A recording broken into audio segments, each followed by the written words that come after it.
ሰላም ውዶቼ እንዴት ናችሁ? ደህና ናችሁ ወይ? እኔ በጣም ደህና ነኝ አለሁላችሁ እያልኩ እቀጥላለሁ። ምንድነው ዛሬ ደግሞ የሆነ ነገር ያጋጥመኝ እሱን ልንገራችሁ ብዬ ነው። እና የሆነ መንገድ ላይ እየሄድኩ ነበረና የሆነ ልጅ አየሁት እላችኋለሁ። ከዛም በኋላ ልጁ አንድ ቀን አገኘኝ። አንድ ቀን ሳገኝ አንተን ዝም ብለን እያየን ተያይተን ምናምን አለፈን። ከዛም በሁለተኛ ቀን ስንገናኝ ጠየቀኝ። ምን ጠየቀሽ እንዳት ብቻ እና ጠየቀኝ። የፍቅር ጥያቄ ያቀረበልኝ ማለት ነው። እና ስጠይቀኝ አፈቅርሻለሁ አለኝ። አፈቅራለሁ አልኩ። እወድሻለሁ አለኝ። እወዳለሁ አልኩ። ከዛን በኋላ ፍቅር ተጀማመረ። በቃ እሻልኩ። እሺ እሱም በቃ እንደ እንትን የፈለግሽውን ነገር ነው የሚሆንልሽ፣ እሞትልሻለሁ፣ እንደዚህ ይሆንልሻለሁ ይለኛል። እሺ ነው አንተ እያለ አንተ እያለ እኔ እንዴት እሞታለሁ እያልኩ እኔ ከዛም በኋላ በቃ ልጁ የፈለግሽን ነገር ነው የሚሆንሽ፣ እያንከባክበኛል። በቃ የማላረግልኝ ነገር የለም ነው። እዛ ሁሉንም ነገር ነው የሚያደርግልኝ። እዛም በቃ በጣም ነው የሚያስደስተኝ። እዛም እዚህም ሄዶ ምናምን በቃ የማላረገው ነገር የለም እኔን ለማስደሰት ማለት ነው። በቃ እኔም በቃ ወይኔ በቃ የሆነ ልይት ያለ ነገር ተሰማኝ። እንዴት እንደዚህ ይወደደ ይሄ አፍቃሪ ሰው አሁን ከየት ይገኛል ብዬ አሰብኩ። በቃ ሙሉ በሙሉ ልቤን አውጥቼ ሰጠሁት። ለካ እሱ ያው ጀለሴ ይባላል ነግራችሁ እሱ እንትን እቅድ ኖሮባት ነው። በቃ እቅድ አለ።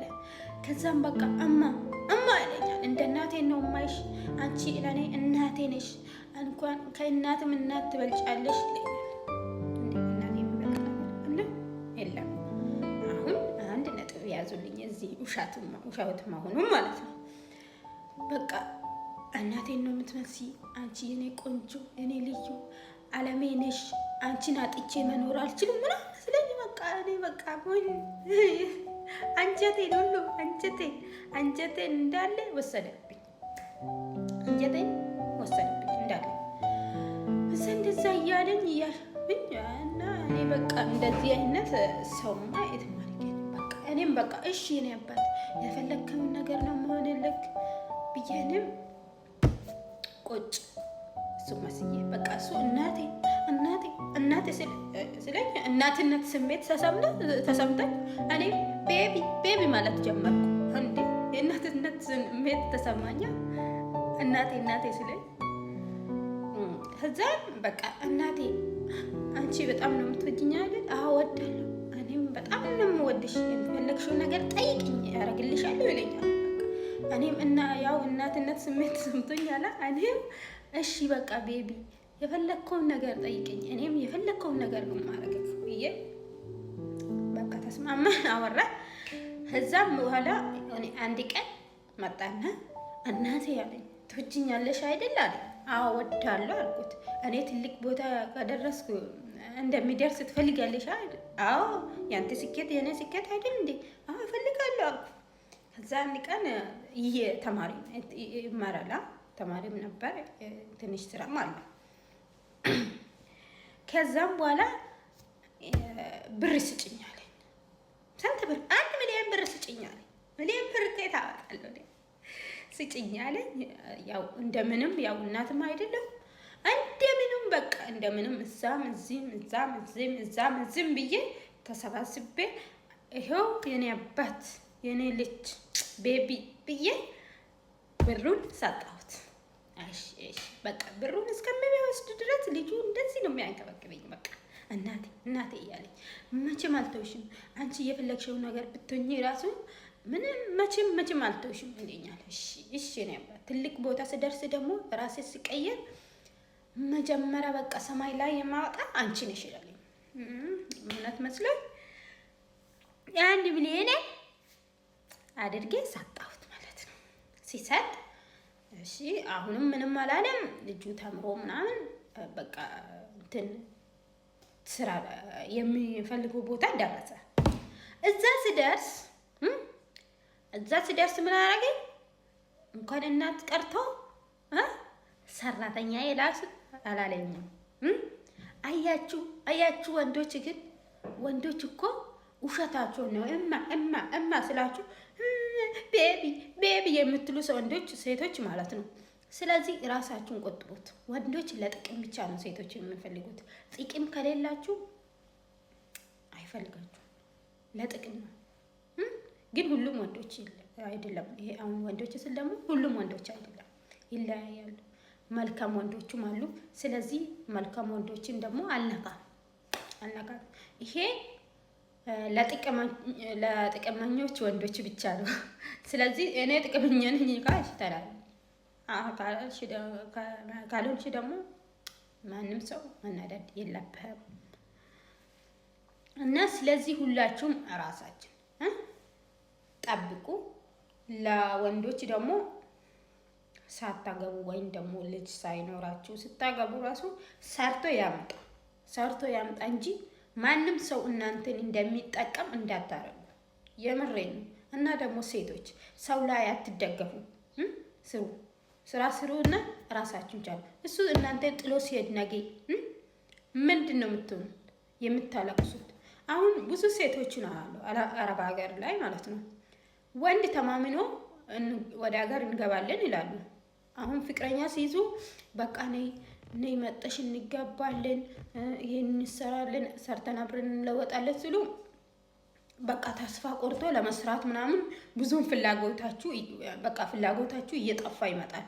በቃ እኔ ገብቼ ከባሌ ጋር ነው የምሰራ ምናምን ብላችሁ ታስባላችሁ። ባሌ ነይ ብሎኛል፣ እዛ ሱቅ ከፍትሽልሻለሁ ብሎኛል ምናምን የምትሉ ልጆች ማለት ነው። እና አንድ ቀን ደግሞ እሱ ጋር ስትጣሉ ምንድነው የምትሆኑት? ተስፋ ትቆርጣላችሁ።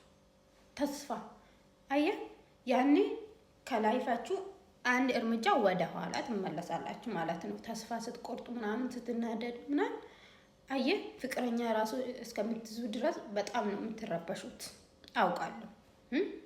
ስለዚህ ጋይስ ታይም ኢስ ጎልድ። ታይማችሁን ደግሞ መጠቀም አለባችሁ፣ በደንብ መጠቀም አለባችሁ። ለእኔ ትልቁ ጊፍት ማለት ታይም ነው። ታይሜ ለማንም ሰው መስጠት አልፈልግም ካልሆነ በስተቀር ማለት ነው። ለጥሩ ነገር ካልሆነ በስተቀር ሰዓቴን ምንም ላይ መባከን አልፈልግም። ስለዚህ ሰዓታችሁን ለማንም ሰው እንዳትሰጡ። ሰዓት የዛሬ ቀን ብቻ ነው፣ ነገ ሌላ ቀን። ስለዚህ ደግማችሁ አትገኙ። ሰዓት ተመልሶ የዛሬ ቀን ለምሳሌ የዛሬ ቀን ተመልሶ ነገ አይሆንም፣ ነገ ሌላ ቀን ነው። ስለዚህ ለእኔ ትልቁ ጊፍት ማለት ለሰው የሚሰጠው ታይሜን ነው። ትልቅ ጊፍት ለሰው ሰጥቻለሁ ካልኩ ታይሜን ነው። ታይሜን ከሰጠሁት ዛትስ ቢግ ጊፍት ሪል። እናንተ በቃ ገንዘብ ወይም ጎልድ ገዝታችሁ ወይም የሆነ ትልቅ ገዝታችሁ ለሰው መስጠት ሳይሆን ታይማችሁን ለሰው ስትሰጡ ትልቅ ጊፍት እንደሰጣችሁ መቁጠር አለባችሁ። ስለዚህ ታይም ማለት በጣም ትልቅ ነገር ነው። ሁላችሁም ሰዓታችሁን ተጠቀሙበት፣ እድሜያችሁንም ተጠቀሙበት።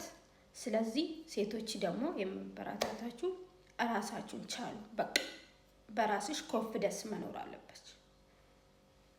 አለብሽ። ስለዚህ ኮንፊደንስ ካለሽ ነገ ያ ሄደ፣ ይሄም ሄደ፣ እሱም ሄደ፣ እሱም ይመጣል፣ እሱም ይሄዳል። you don't care yes ራስሽን ስለቻልሽ ምንም ማንም ሰው የሆነ ሰው ላይ መደገፍ ማለት ሻምበቆ ላይ መደገፍ ማለት ነው። አንድ አይነት ነው። እሱም ይወርቃል፣ አንቺም አብረሽ ነው የምትወርቂ። ስለዚህ ራስሽን ችለሽ ቁሚ። እኔ ቆንጆ እንደዛ ነው የምላችሁ። በጣም ነው የምወዳችሁ። ሁላችሁም ሰብስክራይብ አድርጉልኝ ዩቲዩብን።